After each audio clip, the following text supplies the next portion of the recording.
বিরোধী দলের নেতা বলেন, ওনাকে আমি অসম্মান করি না, সব সময় মাননীয় বলে কথা বলি, কিন্তু ওনার দলের লোকজন এখানে বসে আছে, তারা আমাকে ফজা পাগলা বলে কথা বলে। উনি একদিন এটা বলে, মুক্তিযোদ্ধা পরিবারের লোক কেউ জামাত করতে পারে না। শহীদ মাননীয় সদস্যবৃন্দ, অর্ডার অর্ডার, আপনারা শৃঙ্খলা রক্ষা করুন। মাননীয় সদস্যবৃন্দ, সংসদ। আমি বক্তব্য দিতে ওঠার আগেই আপনি বিশেষ কারণে আমাকে বসিয়ে দিলেন, যৌক্তিক কারণে, কিন্তু এরপরেই হাউস যা হলো, এখন আমার বক্তব্য কি হবে আমি বুঝতে পারছি না, কারণ আমার মনটা খুব ভালো নেই মাননীয় স্পিকার, আমার গলাটাও ভালো না, কারণ গতকাল সারা রাত আমি ঘুমাতে পারিনি। হাওর অঞ্চলে যে বৃষ্টি হচ্ছে, যে শিলাবৃষ্টি হচ্ছে, হাওর অঞ্চলের সমস্ত ফসল তলিয়ে যাচ্ছে। একটা মাত্র ফসল, 12 মাস মানুষকে অন্যের উপরে, অন্য এলাকার উপরে নির্ভর করে থাকতে হবে তাদের পেটের ভাত পরনের কাপড়ের জন্য। আমি এই ব্যাপারে আমাদের নেতা, সংসদ নেতা এবং মাননীয় প্রধানমন্ত্রী সহ সংশ্লিষ্ট সমস্ত মন্ত্রীদের কাছে অনুরোধ করছি, হাওর অঞ্চলকে দয়া করে এবার বাঁচান। এবং প্রথমেই আমি প্রস্তাব করে নিলাম, হাওর অঞ্চলকে সঠিকভাবে বাঁচাতে হলে 35টি জেলা নিয়ে একটি হাওর মন্ত্রণালয় করতে হবে, এবং এই দাবি করে আমি আমার মহামান্য রাষ্ট্রপতির ভাষণের উপরে বক্তব্য শুরু করছি। আমি প্রথমেই শ্রদ্ধা জানাই মহান নেতা, মুক্তিযুদ্ধের ঘোষণাদানকারী, তৎকালীন মেজর, পরবর্তী সময়ের রাষ্ট্রপতি শহীদ প্রেসিডেন্ট জিয়াউর রহমানের প্রতি, যার আমি শ্রদ্ধা জানাই মহান নেত্রী, দেশনেত্রী বেগম খালেদা জিয়ার প্রতি, যার আহ্বানে এবং যার কারণে আমি আজকে বিএনপি করি। তিনি আজকে নাই, আমি তার আত্মার মাগফিরাত কামনা করি।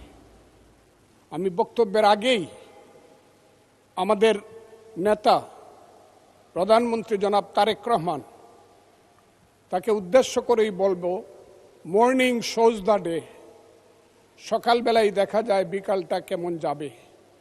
আমাদের প্রধানমন্ত্রী এই দেশের জন্য, এই দেশের উন্নয়নের জন্য প্রথম থেকেই যে যে কর্মসূচি নিয়ে কাজ করছেন, কালকেও যশোর থেকে উলসি খাল খনন করে তিনি এসেছেন। আমার বিশ্বাস এই দেশের মানুষের দুর্ভাগ্য দূর করে বাংলার পূর্বাকাশে নতুন সূর্য উঠবে বলে আমি বিশ্বাস করি। মাননীয় স্পিকার, রাষ্ট্রপতি ভাষণের উপরে আমার মিক্সড ধারণা আছে। আমার প্রথমেই বলতে হবে, সেই সত্য যা রচিবে তুমি, যা ঘটে তা সত্য নয়, কবি তব মনোভূমির রামের জন্মস্থান, অযোধ্যার চেয়েও সত্য যেন, বাল্মীকির কবিতা। কারণ হলো, মাননীয় রাষ্ট্রপতি যা যা বলেছেন, আমি প্রথমেই বলি 2, 3 এবং 4 নম্বর প্যারা। 2 নম্বর প্যারায় মুক্তিযুদ্ধকে উনি যেভাবে বলেছেন সঠিক বলেছেন, কিন্তু আরও বিস্তারিত হলে আমাদের প্রধানমন্ত্রী যেমন বলেন যে মুক্তিযুদ্ধকে মহিয়ান করতে হবে, মুক্তিযুদ্ধ আরও মহিমান্বিত হতো আরেকটু ইলাবোরেট করে লেখলে। কারণ মুক্তিযুদ্ধের ইতিহাস মহাসমুদ্রের চেয়েও গভীর ইতিহাস। আমি আজকে আপনার কাছে বলবো 3-4 প্যারায় মুক্তিযোদ্ধাকে যেভাবে 5ই আগস্টের সঙ্গে যোদ্ধাদের সঙ্গে তুলনা করা হয়েছে, 5ই আগস্টের যোদ্ধাদেরকে আমি ছোট করে দেখি না। তাদের যারা শহীদ হয়েছে, আমি তাদের প্রতি শ্রদ্ধা নিবেদন করি এবং তাদের আত্মার মাগফিরাত কামনা করি। শহীদ আমি ছিলাম 5ই আগস্টে, তার আগে 10 বছর যাবত, যেদিন থেকে আমি বলা শুরু করেছিলাম আওয়ামী লীগ একটি অভিশপ্ত রাজনৈতিক দল, সেই দিন থেকে 10টি বছর নিরন্তর আমি যুদ্ধ করেছি। আমি আমার যেদিন সর্বশেষ 28শে অক্টোবর নয়াপল্টনের মাঠ থেকে 10 লক্ষ লোকের মিছিলটাকে ফ্যাসিস্টরা ভেঙে দিল, অনেকেই জেলে চলে গেলেন, অনেকেই পলাতক ছিলেন, হাজার হাজার নেতাকর্মীর নামে যেদিন যুদ্ধ হলো, সেদিন আমি বললাম যে আমি সংসপ্তকের ভূমিকা পালন করব, জয় অথবা মৃত্যু। আমি হাসিনা সরকারের বিরুদ্ধে সব কিছু করব। স্ত্রীকে বললাম তুমি বিধবা হতে পারো, সন্তানদেরকে বললাম তোমরা এতিম হতে পারো, কিন্তু শেখ হাসিনা সরকারের পতন না হওয়া পর্যন্ত আমার যুদ্ধ চলবে। এবং আমি বোধহয় একমাত্র ব্যক্তি যে 4 আগস্ট দুপুর 1টার সময় বলেছিলাম যে আগামী 24 ঘন্টার মধ্যে শেখ হাসিনা চলে যাবে, কারণ তার সরকার উত্তর সিরানা হয়ে গেছে। এবং 23 ঘন্টার মধ্যে শেখ হাসিনার সরকার চলে গিয়েছিল। আমি সেই আন্দোলনে ছিলাম। বলতে পারেন মিছিলে ছিলেন না, আমি মিছিলে ছিলাম না আপনাদের মতো, কারণ আমার বয়স 23 বছর ছিল, তখন আমি এরশাদ বিরোধী মিছিলের প্রধান নেতা ছিলাম আমি।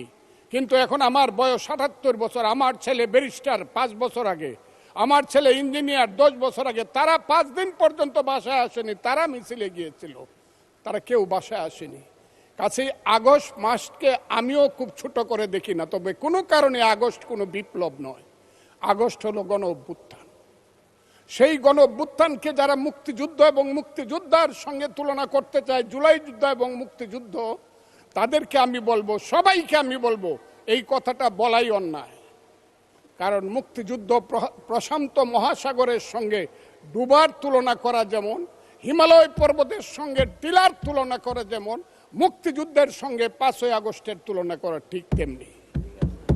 আমি আজকে খুব পরিষ্কারভাবে বলতে চাই, মুক্তিযুদ্ধ এবং স্বাধীনতা সংগ্রাম একদিনে বাঙালি জাতির হয় নাই। ওই কালকে আমাদের ভাই, আমার এক ভাই ব্যারিস্টার নৌসাদ জমির পাল বংশের কথা বলেছিল যে পাল বংশ আজ থেকে প্রায় 1000 বছর আগে, 2000 বছর, 1000 বছর আগে বগুড়ার মহাস্থানগড় পুণ্ড্রবর্ধনের রাজধানী স্থাপন করে বাঙালির যে শাসন শুরু করেছিল, তারপরে সেন শাসন থেকে ধরে সর্বশেষ মুঘল শাসনের পরে যখন 1757 সনে মির্জাফরের বিশ্বাসঘাতকতায় সিরাজউদ্দৌলার পতন হয়েছিল, নীল সাহেবদের অত্যাচারে যখন মানুষ জর্জরিত হয়েছিল, 1770 সন যাকে বলা হয় 74-এর মন্বন্তর, সেই সময়ে যখন বাংলার 1/3 লোক না খেয়ে মরেছিল, নীল সাহেবদের অত্যাচারে যখন বাংলার মায়েরা কেঁদে কেঁদে ছড়া বলতো, ছেলে ঘুমালো, পাড়া জুড়ালো, বর্গি এলো দেশে, বুলবুলিতে ধান খেয়েছে, খাজনা দিব কিসে, ধান ফুরালো, পান ফুরালো, খাজনার উপায় কি, আর কটা দিন সবুর করো রসুন বুনেছি। সেই যে ব্রিটিশের বিরুদ্ধে যুদ্ধে বাংলার মানুষ প্রথম নেতৃত্ব দিয়েছিল, সেই নেতৃত্বের মাধ্যমেই আমরা দেশ স্বাধীন করেছিলাম। আমি আজকে আপনাদেরকে বলি, 2005 সন থেকে ধরে 8 সনে ক্ষুদিরাম মের ফাঁসি, যে ফাঁসিতে গান হয় বাংলায় আজও একবার বিদায় দেমা ঘুরে আসি, সেই প্রফুল্ল চাকির ফাঁসি, এই যে যুদ্ধ, তারপরে চিত্তরঞ্জন দাস, এরপরে 190 বছর পরে একজন বাঙালি মুসলমানের সন্তান, বাড়ি তার বরিশাল, সিরাজউদ্দৌলার পরে প্রথম বাংলার সিংহাসনে বসল। ওই দিন দেখলাম 2 জন মন্ত্রী সাহেব বললেন উনি মুখ্যমন্ত্রী। নো, 1937 সনে যখন শেরে বাংলার সিংহাসনে বসেছিলেন, তখন উনি প্রধানমন্ত্রী ছিলেন। সেই শেরে বাংলা ফজলুল হক, হুসেন শহীদ সোহরাওয়ার্দী, দেশ থেকে দেশান্তরে গিয়ে সুভাষ বোস, মৌলানা আব্দুল হামিদ খান ভাসানী, বঙ্গবন্ধু শেখ মুজিবুরেরা বাংলাদেশের স্বাধীনতা সংগ্রামের ভিত্তি স্থাপন করেছিল। সেই ভিত্তির উপরে দাঁড়িয়েই 1971 সনে আমাদের নেতা সেই শহীদ জিয়াউর রহমান বলেছিলেন প্রথম নিজের নামে, I Shahid Zia, I major Zia do hereby declare the independence of Bangladesh, প্রথম নিজের নামে, পরে বঙ্গবন্ধুর নামে। আমি আজকে আপনাদের কাছে বলতে চাই, মুক্তিযুদ্ধ এত সহজ জিনিস না। আপনি যে এখানে বসে আছেন, আপনি যে সালুটি করে যুদ্ধ করেছিলেন 4 দিন, কত লোক মারা গিয়েছে, কত সন্তান শহীদ হয়েছে, একটা বন্দুকের আওয়াজ, একটা কামানের আওয়াজ সিলেটে হয়েছে, আর আমি ময়মনসিংহে বসে সেই আওয়াজটি শুনেছি। আখাউড়াতে সেই নদীতে যে যুদ্ধ হয়েছে, যে যুদ্ধে নেতৃত্ব দিয়েছে খালেদ মুশাররফ, হায়দারেরা, সেই শব্দ আমার বাড়ি থেকে 100 কিলোমিটার দূরে, সেই শব্দ আমি শুনেছি। ওই যে ধানোয়া কামালপুরে কর্নেল তাহেররা যুদ্ধ করেছে, সেই যুদ্ধের সংবাদ শব্দ আমি কিশোরগঞ্জ থেকে শুনেছি। 11টা সেক্টর ছিল। 1 নম্বর সেক্টর কমান্ডার জিয়াউর রহমান, 2 নম্বর খালেদ মোশাররফ। জিয়াউর রহমান যখন ব্রিগেড কমান্ডার হলেন তখন কমান্ডার হলেন সেইখানে ওই ফেনীর যুদ্ধ, জাফর ইমামদের আজকে যাই করুক তারা, বিলুনিয়ার যুদ্ধ তো আমরা বলবো না। 2 নম্বর সেক্টর কমান্ডার খালেদ মোশাররফ হায়দার, 3 নম্বর সেক্টর কমান্ডার শফিউল্লাহ, 4 নম্বর সিআর দত্ত, 5 নম্বর মীর শৌকত আলী, 6 নম্বর MK বাশার, 7 নম্বর কাজী নুরুজ্জামান, 8 নম্বর MA মঞ্জুর, 9 নম্বর MA জলিল এবং সর্বশেষ 11 নম্বর হইল কর্নেল তাহের, যার পা চলে গিয়েছিল। সেই যুদ্ধ, যে যুদ্ধে সারা পৃথিবী জড়িত ছিল, যে যুদ্ধে ইন্ডিয়া 3রা ডিসেম্বর 1971 সনে আমাদেরকে সহযোগী করার জন্য অংশগ্রহণ করেছিল এবং তার হাজার হাজার সৈন্য এই মাটিতে রক্ত দিয়ে গেছে, এবং যে ইন্ডিয়া আমাদের দেশের স্বাধীনতার জন্য বঙ্গোপসাগরে যে 7ম নৌবহর এসেছিল আমেরিকার, বিশ্বযুদ্ধের রিস্ক নিয়েছিল আমাদের জন্য। সোভিয়েত ইউনিয়নের বদল তিনটা ভেটো দিয়েছিল, তা না হলে আমাদের দেশ স্বাধীন হতো কিনা সন্দেহ ছিল।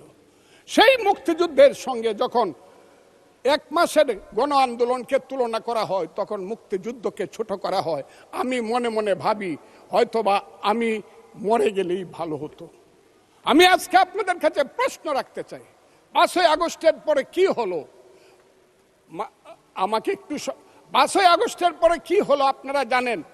এইখানে ইউনূস সরকার ছিল, আমি শিল্পকলার সামনে থাকি, একটা গান হইতে পারে নাই, একটা নাটক হইতে পারে নাই, একটা লালনের গীতি হইতে পারে নাই, একটা বাউল গান হইতে পারে নাই।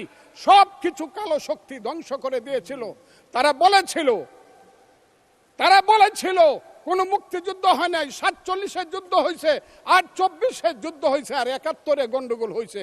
সেই দিন মুক্তিযোদ্ধা হিসাবে আমি বলেছিলাম, আমি বলতে পারবো কিনা কথাটা আপনি, এই আলবদর রাজাকারের বাচ্চারা, এখনো কিন্তু ফজলুর রহমানদের মতো মুক্তিযোদ্ধারা জীবিত আছে। এই দেশে মুক্তিযুদ্ধ হয়েছে, মুক্তিযুদ্ধ সত্য, 30 লক্ষ লোক জীবন দিয়েছে, এটাও সত্য।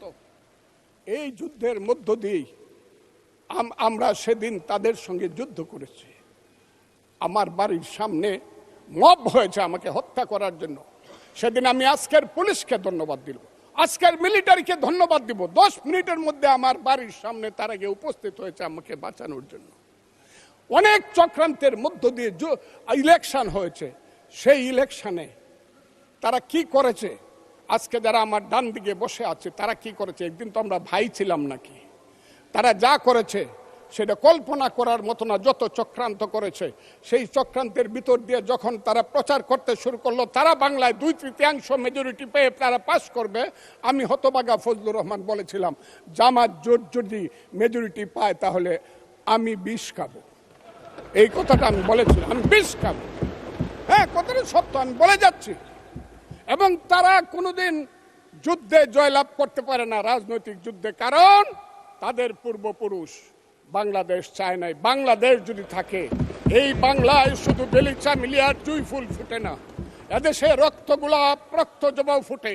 এদেশের জঙ্গলে শুধু কোকিল ডাকে না, এদেশের জঙ্গলে রয়্যাল বেঙ্গল টাইগারও থাকে। যতদিন রয়্যাল বেঙ্গল টাইগার থাকবে, মুক্তিযোদ্ধা জিতবে, রাজাকার কোনোদিন এদেশে জয় লাভ করতে পারবে না। আমি চ্যালেঞ্জ করে বলে গেলাম। আমি আজকে আপনাদের সামনে আরো কিছু বলতাম, কিন্তু আমি টাইমটা দেখতেছি, আরেকটা কথা বলতে চাই।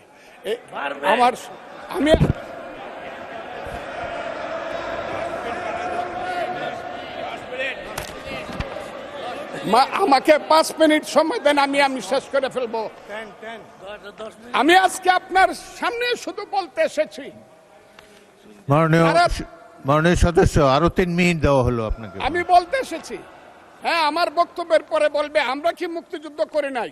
যেমন বিরোধী দলের নেতা বলেন, ওনাকে আমি অসম্মান করি না, সব সময় মাননীয় বলে কথা বলি, কিন্তু ওনার দলের লোকজন এখানে বসে আছে, তারা আমাকে ফজা পাগলা বলে কথা বলে। উনি একদিন এটা বলে তারা নাকি সভ্য, তারা নাকি ইসলাম।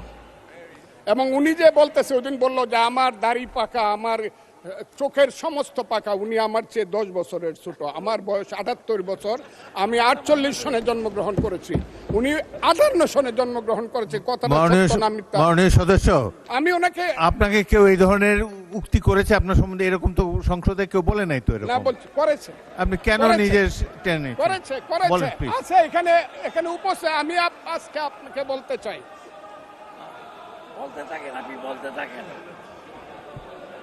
আচ্ছা, আমি যে কথাটা বলতে চেয়েছিলাম, বিরোধী দলের নেতা বলেছেন উনি মুক্তিযোদ্ধা পরিবারের লোক এবং উনি শহীদ পরিবারের লোক এবং উনি জামাতে ইসলাম করেন। এটা ডাবল অপরাধ। মুক্তিযোদ্ধা পরিবারের লোক কেউ জামাত করতে পারে না। আর শহীদ পরিবারের লোক, শহীদ পরিবার, মাননীয় সদস্যবৃন্দ ওনাকে বলতে দেন।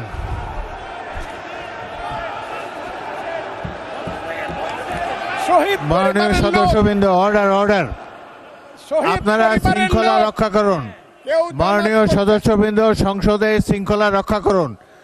মাননীয় শহীদ সদস্য পরিবারের ফজলুর লোক, রহমান, আমি ঠিক আপনি আছে, শেষ করুন, ওনারা কষ্ট পাইতেছেন তো। বক্তব্য শেষ করুন। আমি আবারও বলে রাখলাম, শহীদ পরিবারের লোক তো জামাত করতেই পারে না, আর জামাত করলে ডাবল অপরাধ করতেছে। 2, তাহলে স্বীকার,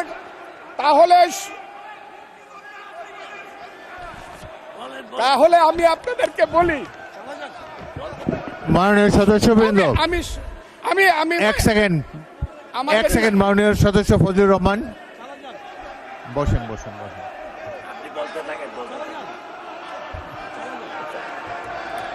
আমি আপনাদেরকে মাননীয় সদস্যবৃন্দ, প্রোটেকশন আশা করতেছি। মাননীয় সদস্যবৃন্দ ওনাদের গলা বসুন। আছে, কিন্তু আমার গলা অনেক সংসদে উঁচু গলা। শৃঙ্খলা রক্ষা করুন। আর ওনার গলা, আমি কিন্তু ওনাদেরকে খারাপ কিছু বলি নাই। বসেন। একটা স্যাম্পল।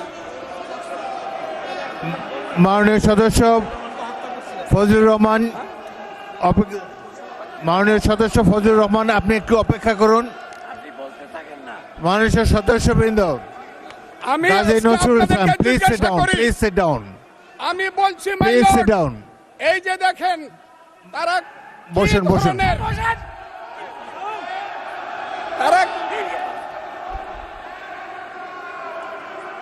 তারা কি ধরনের আচরণ করছে। আচ্ছা, আজকে তাদেরকে মাননীয় জিজ্ঞাসা করি, সদস্যবৃন্দ, তাদেরকে আমি মাননীয় তাদের কাছে সদস্যবৃন্দ জানতে চাই, একটু মনোযোগ তাদের দিয়ে আমার পূর্বপুরুষ- কথাটি শোনার চেষ্টা করুন। বসেন, ভাইয়া।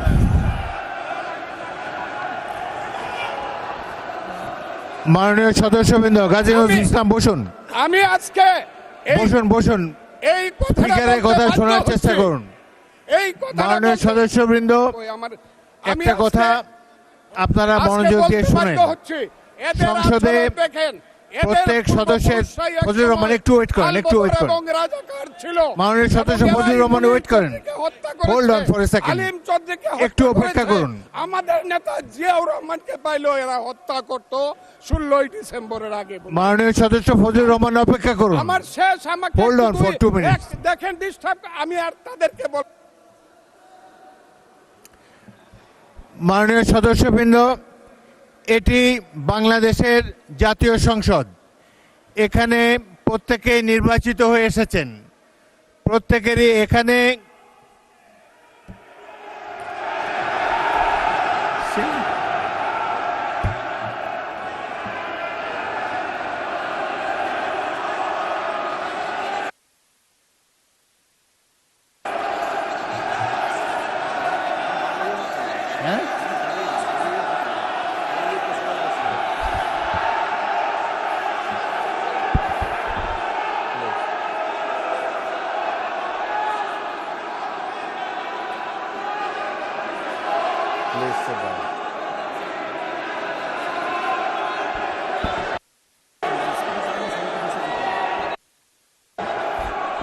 মাননীয় সদস্যবৃন্দ,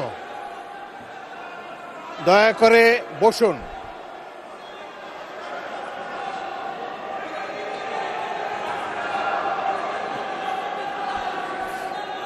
মাননীয় সদস্যবৃন্দ বসুন। বসুন বসুন প্লিজ।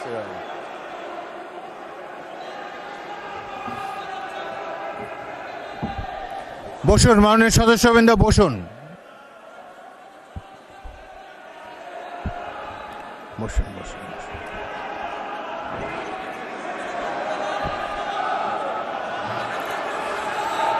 মাননীয় সদস্যবৃন্দ,